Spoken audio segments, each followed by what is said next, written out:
आषाढ़ का एक दिन नाटक मोहन राकेश जी द्वारा लिखित एक प्रसिद्ध नाटक है। अंबिका ग्राम की वृद्धा और मल्लिका की माँ है।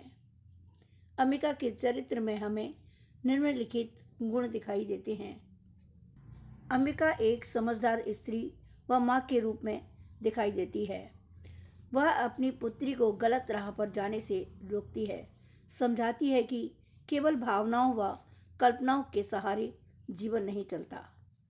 जब मल्लिका माँ से कहती है, मैं वास्तव में अपनी भावना से प्रेम करती हूँ, जो पवित्र है, कोमल है, अनसर है, तब माँ आक्रोश में कहती है, यानी गुस्से में बोलती है, और मुझे ऐसी भावना से घृणा होती है।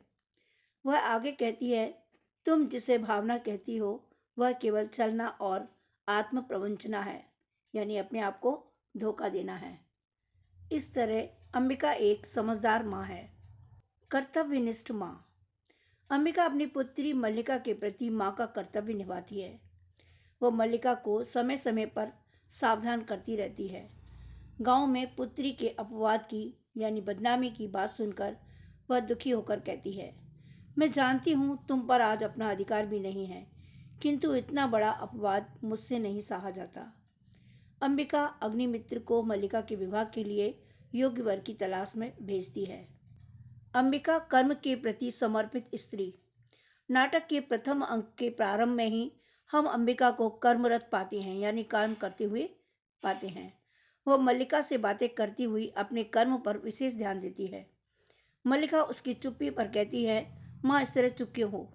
तब वह कहती है, देख रही हो मैं काम कर रही हूँ। जब कालिदास घर की ड्योढ़ी में प्रवेश करता है, दरवाजे में प्रवेश करता है, तो अंबिका उठकर चल देती है। तब मल्लिका उसे रोकती है। अंबिका उत्तर में कहती है, माँ का जीवन भावना नहीं कर्म है, उसे घर में बहुत कुछ करना है। इस तरह वह मल्लिका को समझाना चाहती है कि मनुष्य के जीवन में कर्म महत्वपूर्ण है, केवल भावना से जीवन की आवश्यकताएं पूरी नहीं होती।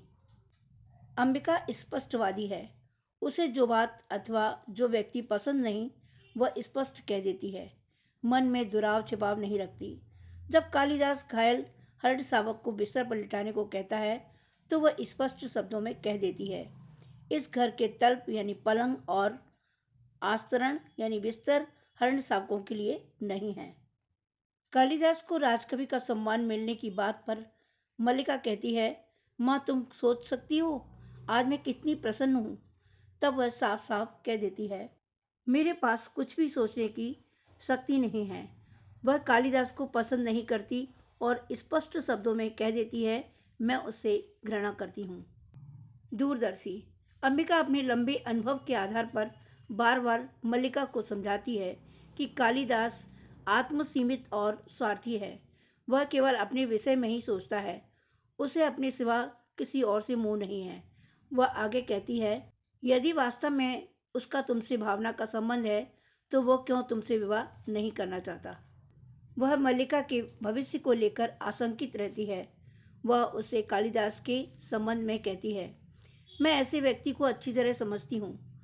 तुम्हारे साथ उसका इतना ही संबंध है कि तुम एक उपादान हो, जिसके आश्रय से वह अपने से प्रेम कर सकता है, अपने पर गर्व कर सकता है। ममतामयी। अंबिका एक ममतामयी तथा उदार हृदय वाली माँ है।